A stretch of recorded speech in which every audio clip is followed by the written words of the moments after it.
By now, you've probably heard my Magic Wand story. It's a brand that's been part of my personal journey for more than 20 years. But no matter how many times I sing Magic Wand's praises, I'll never be able to fully capture the story of this incredible brand.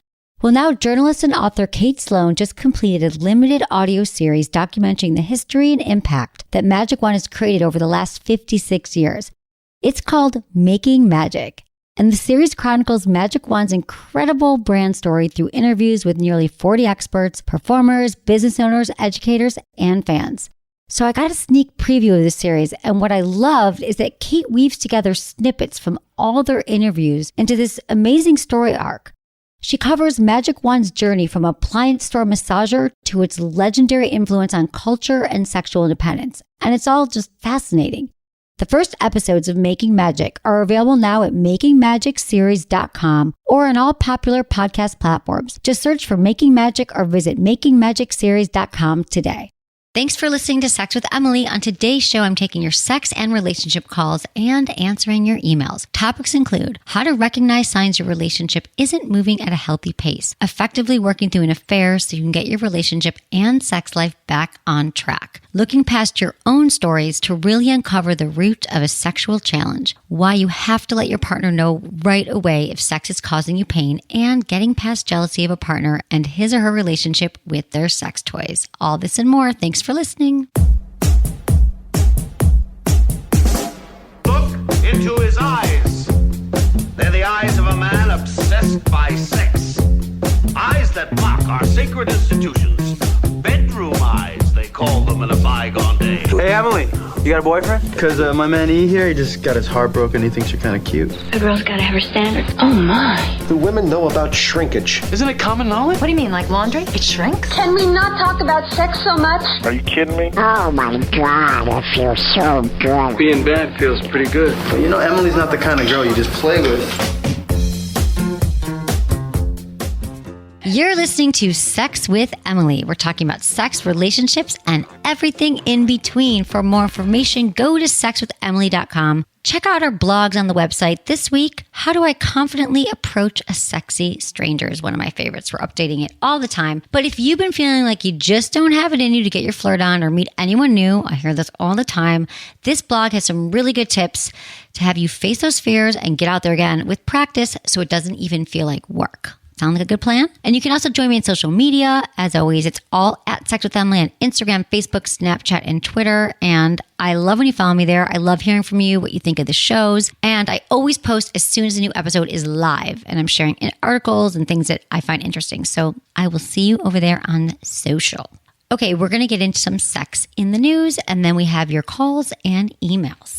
Signs your relationship isn't moving at a healthy pace. So I contributed to an article by Bustle at bustle.com. They have some great pieces up there. They do a lot on dating and relationships. And they asked some questions and they were like, what are the signs that, your relationship just might not be the healthiest? And I know I talk about this a lot on the show. I'm like, well, know what you need from your partner and know what's important to you. But I'm going to read through a few of these. And even if some of them you're like, oh God, does that mean I have to break up with them? No. Even if this makes you think like, that's somewhere in my relationship that I actually think I want to work on, then look at it that way. Or if a lot of these seem familiar to you, well, you don't know. You might want to just look towards your relationship and see, is this right for me? So let me go through some of these for you. So we all know what happens. You get into a new relationship and everything's great. You have the butterflies and it's the honeymoon phase and everything seems amazing and great with our partner. We don't see the red flags and we're excited. But eventually, after a few months, I'd say 3 to 4 months, and sometimes sooner, we want to start looking, is this the person we want to move forward with, that we want to be in a relationship with, if you're looking towards, monogamy or a serious commitment? And, we all have different paces that we move at. So again, take this article with a grain of salt, but just make sure that you guys are aligned with some of these points. So let me give you the first one. Your conversations stay at a very surface level. So if you've been feeling lately like, we just keep talking and we've been together a while and I just don't feel like I know them very well, it probably is time to start that conversation. And this made me think of something that if I look back at my earlier relationships, like the ones I had in my teens and 20s and before I started really having therapy and looking at relationships so I can help all of you, if I felt that things were not going so well in a relationship, like for example, let's say I didn't think our conversations were that great or they didn't really know me or they weren't interested, I usually would just do what a lot of people do. I would blame my partner. I'd say, well, they're not deep. They're not challenging me to go deeper in conversation. But what I can tell you is that when you look at relationships oftentimes and you're complaining about something or you think it's a fault in your partner, it's really great to look at yourself and say, have I tried to make this, for example, in this situation, have I tried to really make the conversation more interesting and to make it more intimate and more personal? So the next one is, it's saying to surface. Look at yourself and say, maybe I need to bring this up. I need to say, you know what? I want to start talking about things to you and take it to a next level so we can be closer, enhance intimacy. And being vulnerable and really talking about these things is important in a relationship. You want things to eventually move beyond like, what are we having for dinner and what are our plans for the weekend? But again, it's not a reason to throw away your relationship. It's a reason to say, well, maybe I can bring some of this to the table. The next sign maybe that your relationship might not be moving at a healthy pace. You question whether or not your relationship has a future. And we all know that relationships are alive. They need to keep growing and moving forward. And I feel like when they get stale or they get stagnant, we're just kind of like, what's this really about? If you're in a relationship where you feel like there's no future or you're not getting that from your partner, you might want to take a look at it, because we see this a lot today, especially if you're casually dating. You might not only avoid talking about the future, but you might not even know when you're going to see him again. Like if you're in a casual thing, you're like, yeah, this was a great hookup. But if you see this as a relationship that you're hoping is going to grow into something more permanent and you guys never get past the immediate plan that you have, this is likely a sign that something else is going on, meaning one of you has one foot out the door or someone's just not fully committed. So if you realize I realize I'm always wondering when the next plan is, this is the time to bring it up. This is the time to say I'd like to plan. I'd like to know. I'd like to talk about our next vacation and what's next for us. So again, that's something to look at. And if you feel like you've tried this and it's still, there's no sign that you could see it going towards the future, might be time to take a closer look and see if it's right for you. Another point is you haven't met their family. Now, I understand there's definitely reasons why you might not meet someone's family. Maybe they're estranged or their family lives really far away. But you guys know that feeling when you're really into someone and you're so excited and you want them to meet everybody. You're like, I want you to meet my people at work and my family and my friends. And if you're dating someone and you're feeling like, it's weird, I haven't met anyone in their life. I've introduced them to my family. Why haven't I met their family? I think that's definitely a sign. And again, you could bring it up and say to them like, hey, I think it's important. I'd like you to meet my people and I want to meet your people because it feels to me like we're not really moving forward. Again, I think that's a sign. And I feel like, again, early on, it's really good to look at these things because when everything's great at the beginning, we tend to brush things under the rug and say, he doesn't really like his family, so it's okay. Or she never talks about her mom, so it doesn't matter. Believe me, we all have family and we all have friends and we all want to feel included and loved, and that's a sign that things are moving forward. And then finally, here's another one, you guys. You don't feel emotionally fulfilled. Now, this one always comes down to communication. And you might feel like you're not totally emotionally fulfilled and you don't know why. And usually the culprit is that one or both of you are not really emotionally invested or connected to the relationship. And again, this can be solved by talking about it. And you might have to be the one that shows your emotional cards first. So you're like, I want to be invested in this and I want to keep talking about how I'm feeling. And you can even say, I feel like we don't talk a lot about my emotions or what's going on because maybe you don't feel safe with your partner. Or they can handle it. Or maybe in the past you felt like you brought something up and they were like, I don't have time for this, or they seem annoyed. A lot of times our partner can do one thing, like we bring them a bad day and they're like, I don't have time for this. And then we assume they never want to hear about our feelings, for example. So we don't even realize we're doing it. So if you feel like, God, my partner I don't feel fulfilled. I feel kind of empty.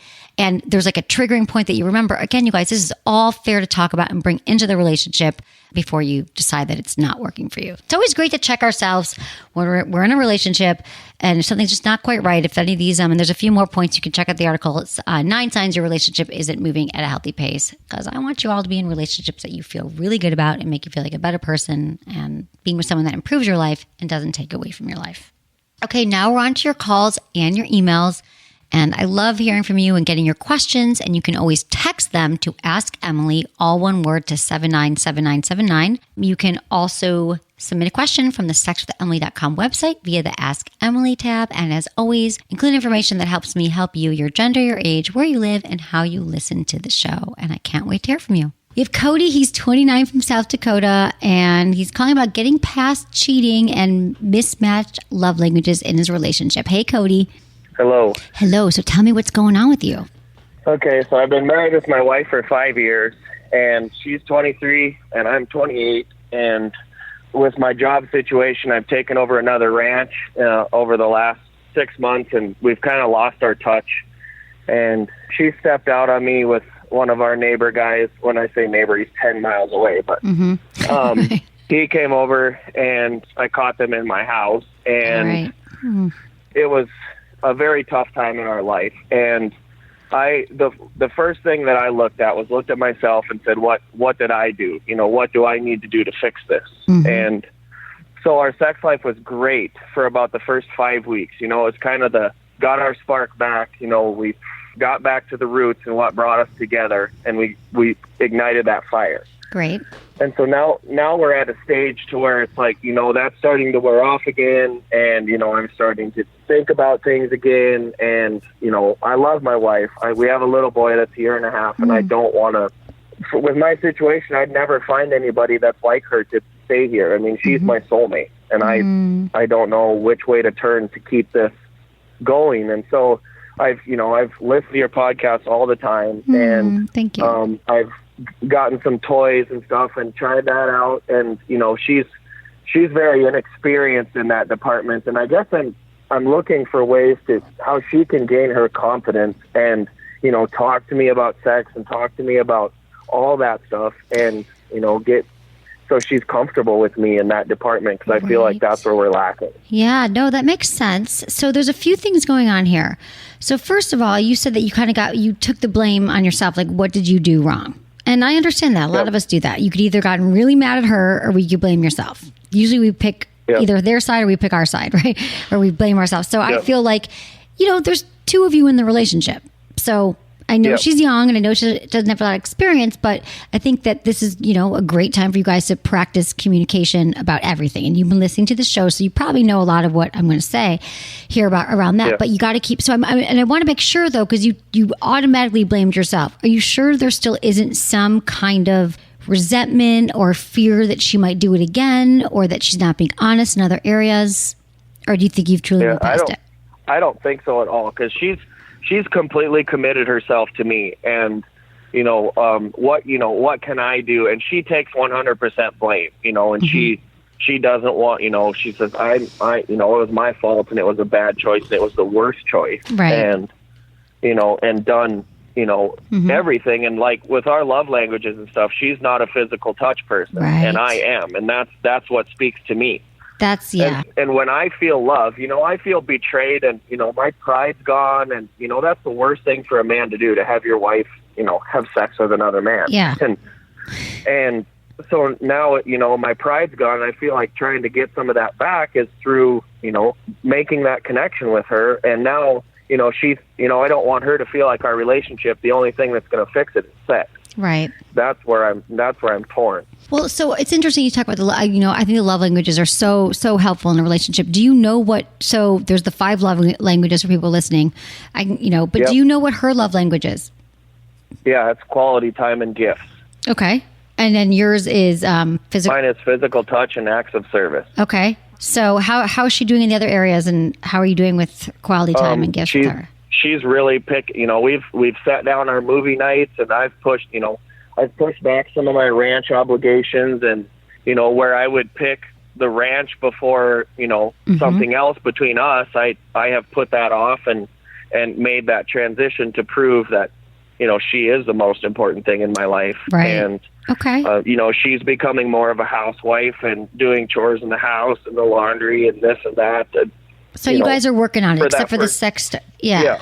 Okay. So here's the thing about like for the first 5 weeks, I mean, we basically had sex every day and sometimes twice a day. Right.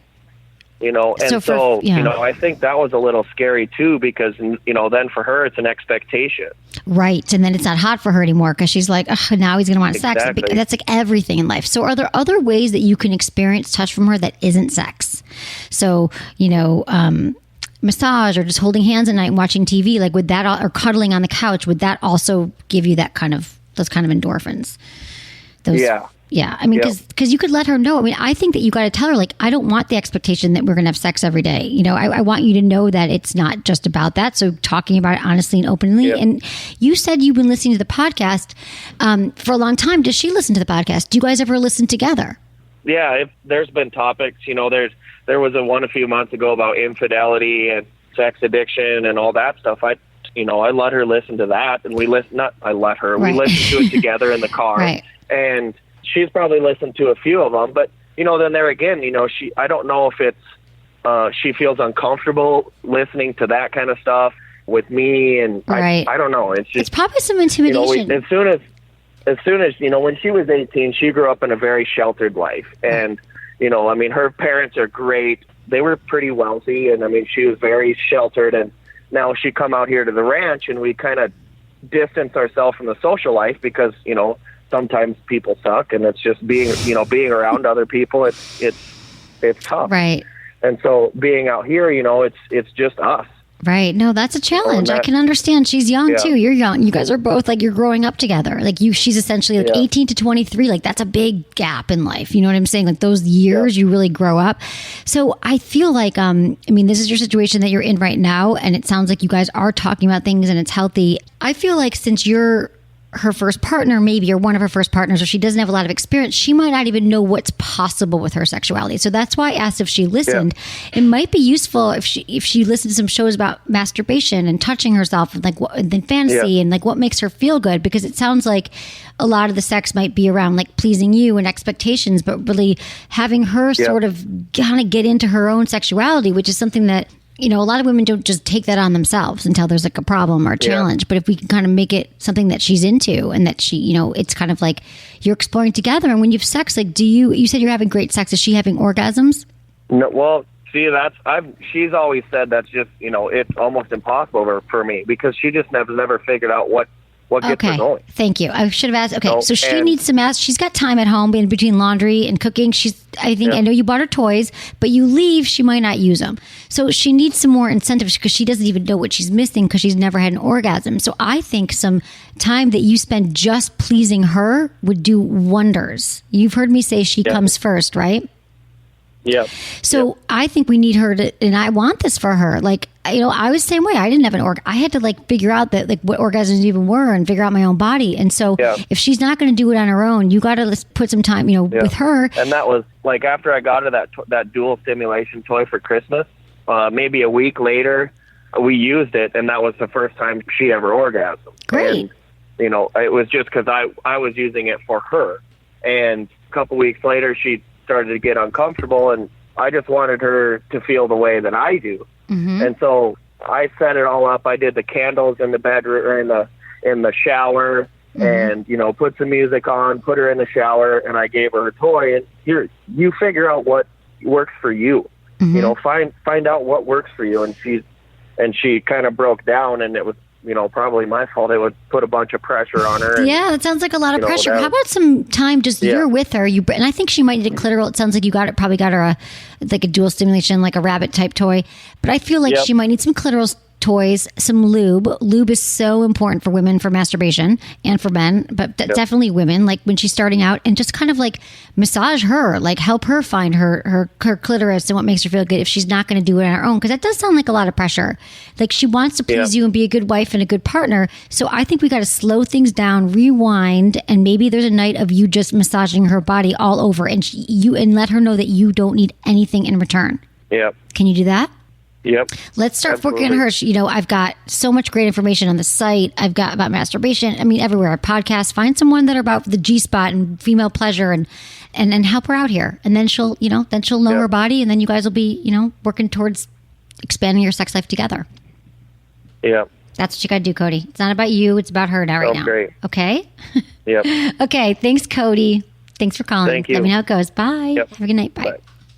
I was thinking to ask him about the orgasm. I knew it. If she hasn't orgasmed yet, why would you buy into something if you don't even know what the pot of gold is at the end of the rainbow? So she's young and she's experiencing it. So you guys, if you are with your partner and you're asking for things and why aren't we having sex more and more, and they're not experiencing pleasure, they're not going to be able to meet you. So for any woman listening to, if you're single or in a relationship, it is so important that you take that time to masturbate, to understand your body, what makes you feel good, and it changes over time, and you're never done. The good part is you might figure out, I like clitoral orgasms, they feel good, but there's so much more, like nipple orgasms and different touch and different sensations. So this is fun, you guys. It's like going to the gym. It's working out. You're never done, and you got to exercise different muscles. So that's what they got to do there. You all should be getting on that train. It's important to love yourself. Now let's give a quick shout out to our sponsors. Thanks for supporting them. I hope you're enjoying the show, and we'll be right back.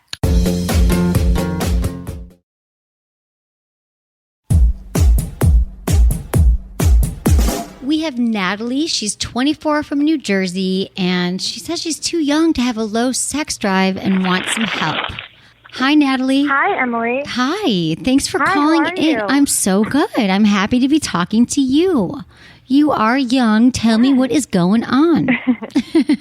Yeah, so 24, been in a relationship with my boyfriend for 3 years now, and to me, obviously, we're still young, but it's pretty serious and something that I'd love to pursue, but our sex life is just somehow I have such a low libido. I don't want to have sex all the time, and, he wants it. He's always pushing me, but he's gotten to the point where he feels like he's just pushing me, and, Right. I'm 24, so I want to be, I want to want it, if that makes sense. No, of course. So are you taking any medication right now?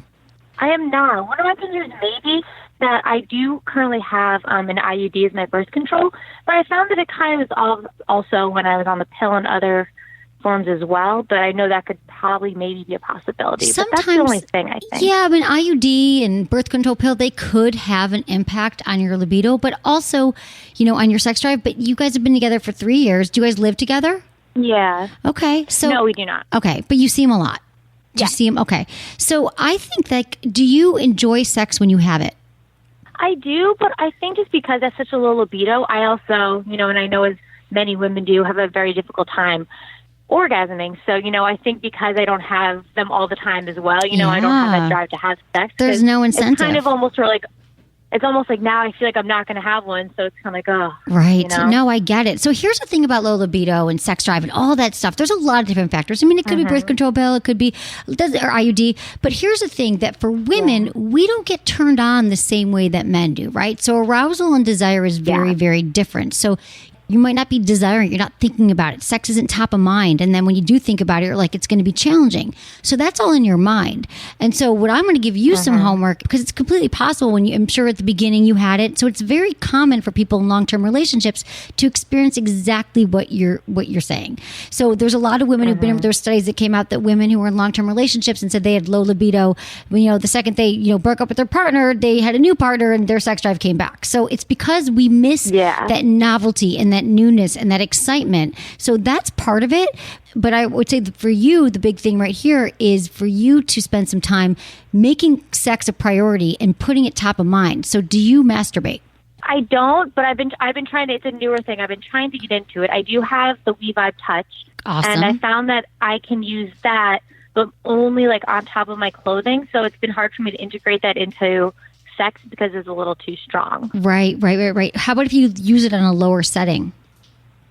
Yeah, I use it on the first setting. I'm clearly very sensitive. And I did just order the womanizer, the newer one. Yeah. I don't remember the name. The Sky. That's supposed to literally come in tomorrow, so I'm very excited. Oh my God, you're awesome. Yeah, the Womanizer Starlet is amazing, the little handheld one. So that one's great too to use during intercourse. Yeah. So don't be ashamed if you need to use a vibrator to have an orgasm. You should bring it in. And I think I was going to actually tell you that the Wish by WeVibe is another great one because it's for the inner and outer clitoral legs, if you will, the clitoris. It's for you kind of place it over your vulva, and it's just not as strong. It's not as powerful, but it's more it's a different kind of vibration. So that could be a great one for you to use as well. But back to your masturbation, it's so true. The more that you keep sex top of mind and that you're masturbating and thinking about sex and the build up to sex, the more you're going to crave it. So I get it. My job is to masturbate, and I'll weeks I'm like, oh my God, I got to go masturbate and try these toys and do this thing. And I can just, life gets in the way. But when I find myself, when I do it, I've gone in ebbs and flows, but the more I do it, the more I want it. So if there's do you ever read erotica or watch porn or do anything at all that kind of could keep sex top of mind, talking dirty to your boyfriend? Because for women, guys, he could see you walk in the room and he wants sex, but for women, we need some time to warm up. Men are, are frying pans, women are slow cookers. It's just the way we are. So I feel like this is on you to kind of bring this, and you're going to like it. You're going to feel oh, wow, I actually feels good. I'm going to want to have sex because we're trying this new toy, or I've been reading, you guys could watch some porn together, So have you tried any of those things? It's important. Yeah, so I have started to try to watch porn. I feel like that's kind of what's gotten me in the mood. But then, obviously I haven't done that too much with him, but he's really willing to, and it's just something that we openly talk about. And he even he tries not to kid around, but he's I always want it and you don't. It's like he wants like me to kind of like do what I have to do. So maybe that is something that we definitely could try. Yeah. I mean, I think that watching porn and together. I think it's also like I want to be able to. I've been able to finish on my own. It just now the matter of like while doing it with sex. So like I think that's what I really crave. I want to like know that I'm gonna have an orgasm when I'm having sex with him. Which is always a struggle for many women. But yes. Oh my God. The majority of women, I mean, only 30% have orgasms during intercourse. So I feel like you got to take, it'd be really nice if you could take the pressure off yourself and know that you're like the majority of women, that they need extra clitoral stimulation. It's just the way it is. Like it just doesn't work for some women to not have hands and lube or toys and lube. And, do you use lube actually? Lube is really important. I do.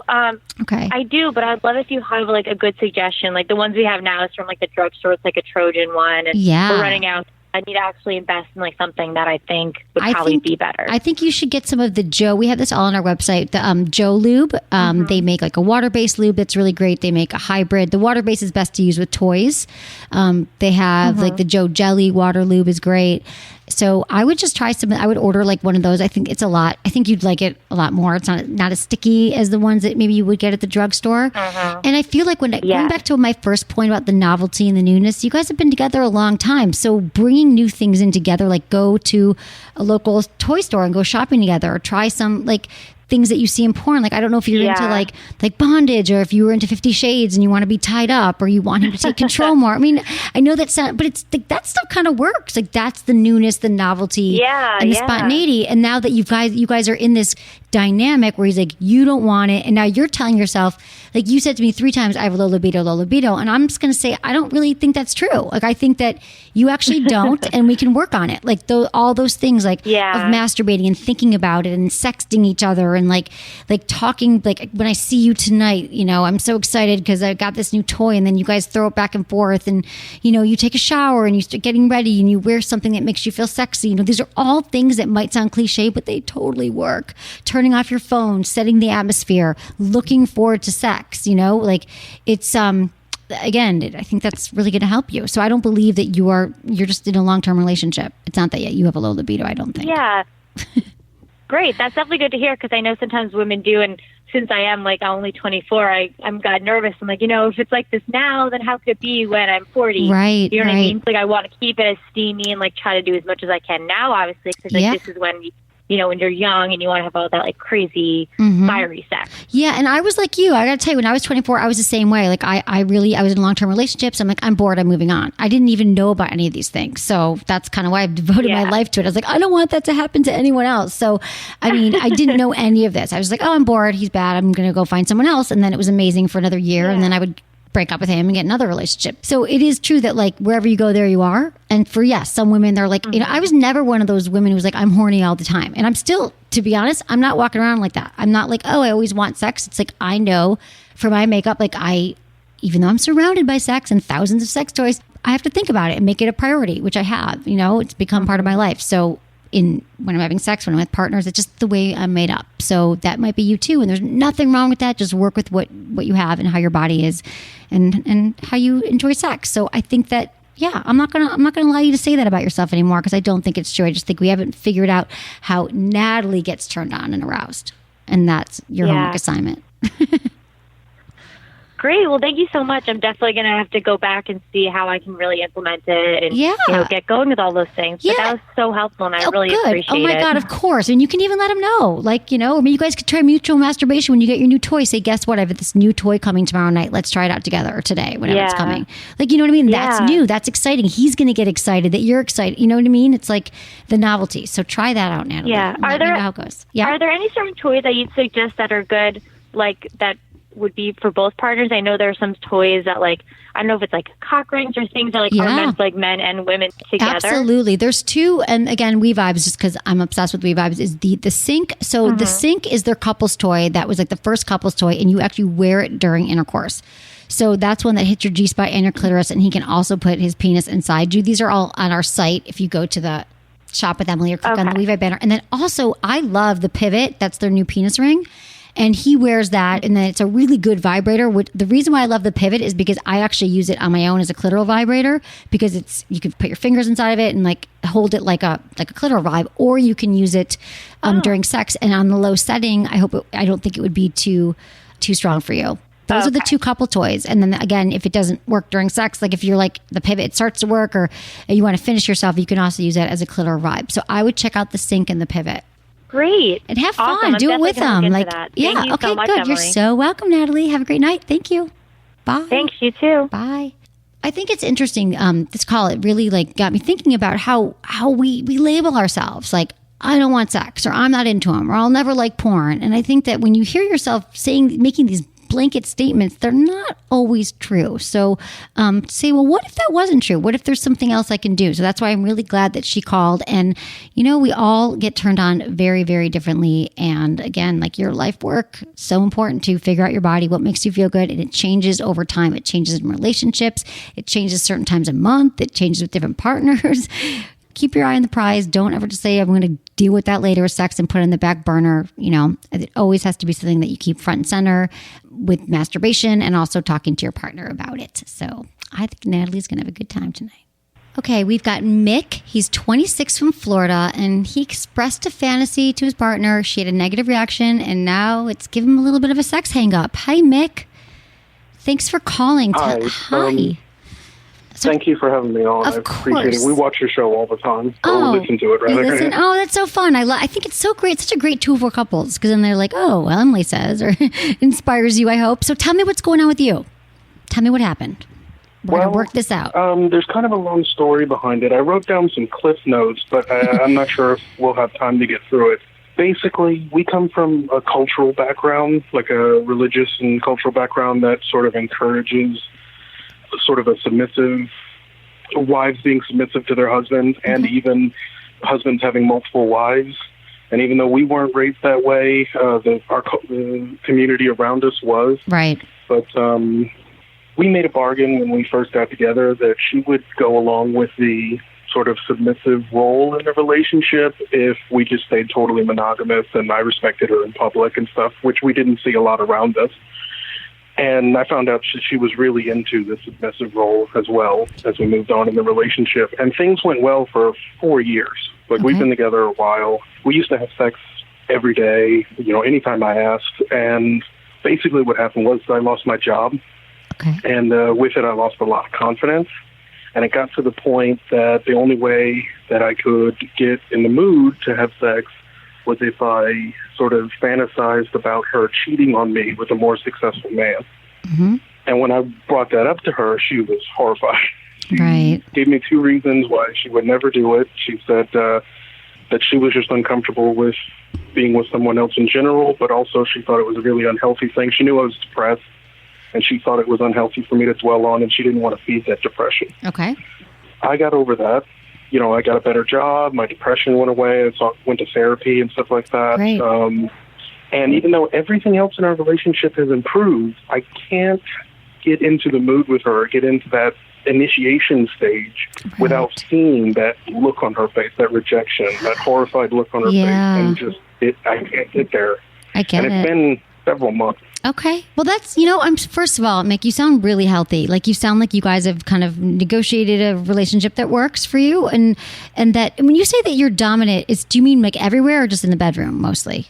Everywhere, definitely. Okay. And she's cool. It sounds like that's working recently, for you. A lot of that has changed with this occurrence. Okay. When I lost my job, my mood and attitude changed, and it's I get it, honey. That's really hard, especially for men. Like, when you are like feeling some kind of like financial insecurity or job insecurity, it can totally wreak havoc on your sex life. So I'm also wondering, are you on any meds right now for the depression? Did you start taking anything? Okay, meds. You're on no meds. Okay, so I started taking some at the advice of a doctor during that time, but since then I've been fine. Great. Okay, I just wanted to check on that because sometimes that can have an impact. But so I feel like this kind of can be solved because you know exactly what it is, you know when it started, and you feel like that horror is that's all that you see. And I feel like this is something that you have to be honest with her about. Like, I don't know how else, like, it seems like there's still some sort of shame, and it sounds like there was a lot of that growing up, maybe with your religion, or like shame around sex or trauma. You guys have kind of moved past that, but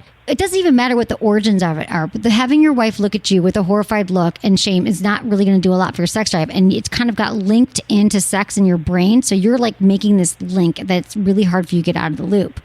And so I think that you have to maybe talk to her about it. Have you brought it up again?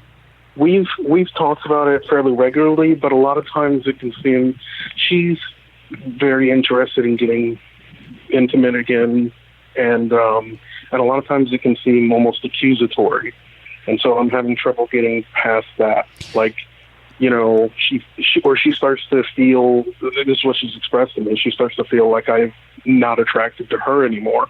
And I'm worried that she's not attracted to me anymore. I see that look on her face when I was not behaving myself. It's almost like trauma. Do you know what I mean? Like you're having this traumatic response that you're like, you keep seeing it. And so, and have you guys talked about it? It sounds like you have. Like she says, I feel like you're not attracted to me, and you feel like she's not attracted to you. So you guys have kind of, We've talked about it at length. It's just, it's in the moment. Even if we've come to some sort of an agreement on, and we're on the same page intellectually, when it comes to the moment, and because a lot of times our sex is based on me initiating. Right.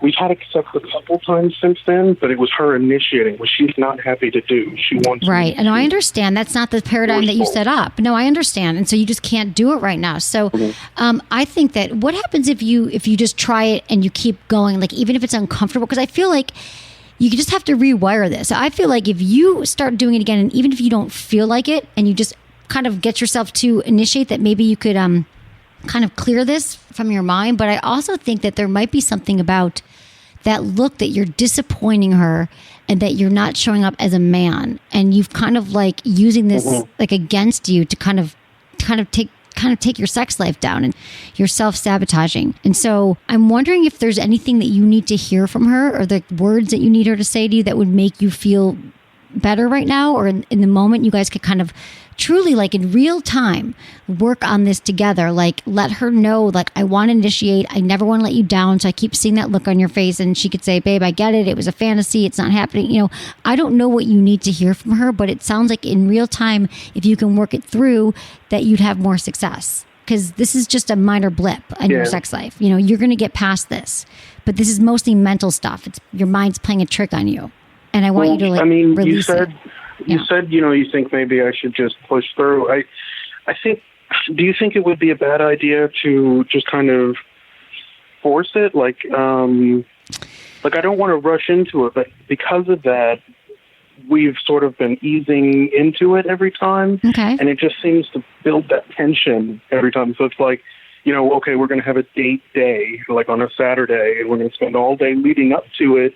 But then by the time it gets there, I just feel like there's all this pressure. Right. Well, maybe you could, and I hate saying to people like, fake it till you make it. You know what I mean? Like, but because I get it. You don't want to force it. No, I understand. So maybe that's kind of like too much around like, all day long. And then you're just thinking like, oh my God, we're going to have sex. Am I going to be able to do it? What is the tension? I'm trying to understand the tension. Is it because she's initiating it? Because I feel like there's still some unsaid stuff here between you two, because maybe she still is holding on to stuff, but she's not able to tell you. And maybe she's fearful that she's never going to be enough for you, because this is really your fantasy that you want to happen. So I think she's expressed some thoughts about worrying about that, but it's honestly outside of that 3 to 4 weeks that I had this issue, maybe a little longer than that. I've never fantasized about it before or after. It was like a deep in depression thing. What if you guys but she's worried about it, and I'm worried about her opinion of me.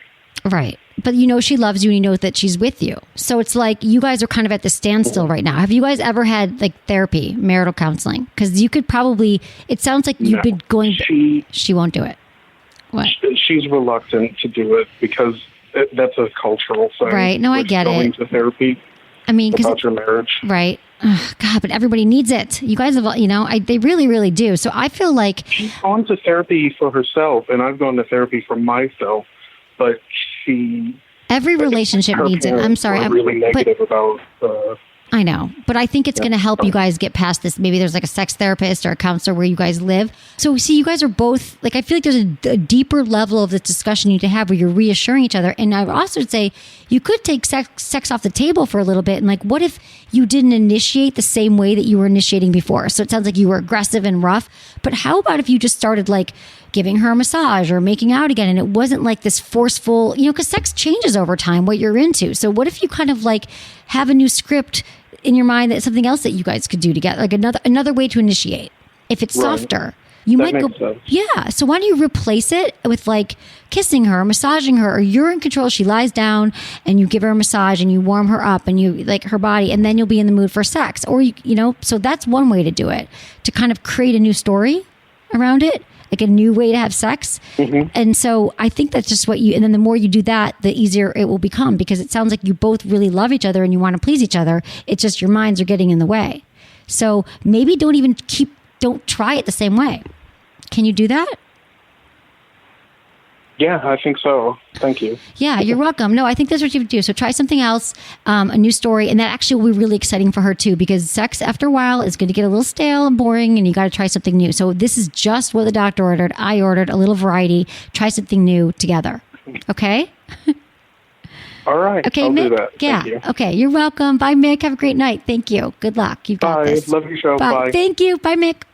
Oh, our minds, they serve us so well, and then sometimes they just kind of just want to sabotage us, especially when it comes to the bedroom. If you think about it, we're just, when we get caught in our heads, it's hard to enjoy sex. So we link up these memories and we can't have great sex. So it sounds like if Mick changes the script, which actually serves us all well, if you're having sex the same way over and over again, another thing I was going to say to him is also to take sex off the table, which can be very helpful for couples to kind of say, you know what, we're having challenges right now. Let's focus on connecting again, intimacy, foreplay, making out. These are all ways, like just because you've always had sex in one way, it's always great to try different ways to make your sex life more satisfying for both of you. So I think Mick got that.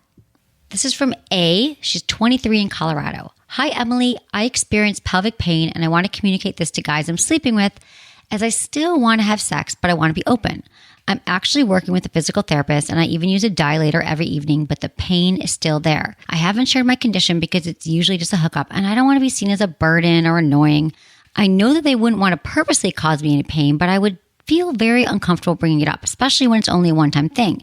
Do you think this is something that I should be telling them? And if so, how would you suggest I go about having that conversation? Again, this is from A, 23 in Colorado. So, sweetie, I think you have to express to your partner, even if it's for a night or a year, that you have a pain, that you're experiencing pain during sex.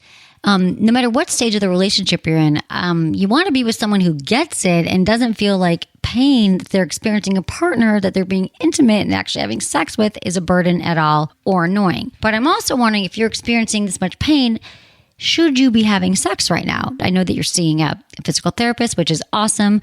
Do you have mechanisms for dealing with the pain? Like, do you get past the pain and it eventually feels way better than the pain? So you feel like that it's actually a benefit to have sex and doesn't deplete you at all?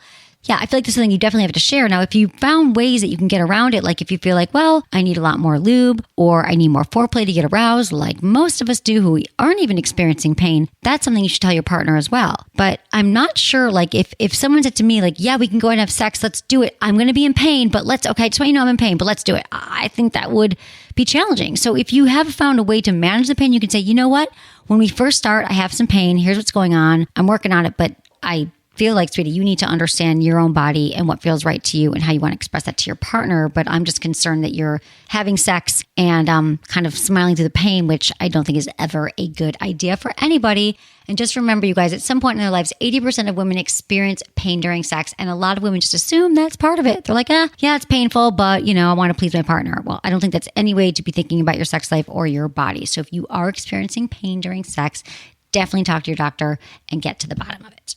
Thanks for the question, A. Okay, this is from Mark. He's 35 in South Carolina. Hi, Emily. I've been married for almost 10 years. My wife and I recently introduced sex toys into the bedroom. It's been a fun adventure until last Friday. Something happened and it's been bothering me. I gave her oral and she climaxed as usual. Next, we switched to doggy style and she began to use a vibrator on her clitoris. I soon climaxed and she kept rubbing herself. This continued until she orgasmed while I was no longer touching or inside of her. The orgasm she gave herself appeared grander than the ones that I gave her earlier that night. Please help. I'm feeling inadequate. We've discussed this, but I feel like it's pointless for me to even be there if she's capable of reaching a better orgasm with the toy. Mark. Okay, Mark, here's the deal. I'm going to challenge you on your interpretation of events here, Mark. You say that it's a grander orgasm, and I'm wondering how you know that. Now, maybe it was louder, or maybe she shook in a way that you haven't seen her shake before, or maybe, I don't know what grander means to you, but only we truly know what it feels like to have an orgasm. It's try to explain it sometimes, but only we know what's better, what's worse, what's grander, what's not. So I feel like since the toy is new, that you might have already, first of all, gone into this with a preconceived notion that someday you are going to be replaced, Mark, by toys. So I feel like you already have something in your head about this, because if I'm looking at this as an outsider, I'm like, awesome. You went down on your wife of 10 years. She had an orgasm, and then, wow, you came, and then she had another one. Amazing. And I feel like if you can adopt this point of view and be like, it doesn't matter where it came from, she had an orgasm, and that's great. I'm so glad that she was pleased. So the thing about using sex toys, they're never going to replace you or do anything. They just add a little something different and a little bit variety. So you could also take control of the toy. You could hold the toy for her. She could show you what she likes.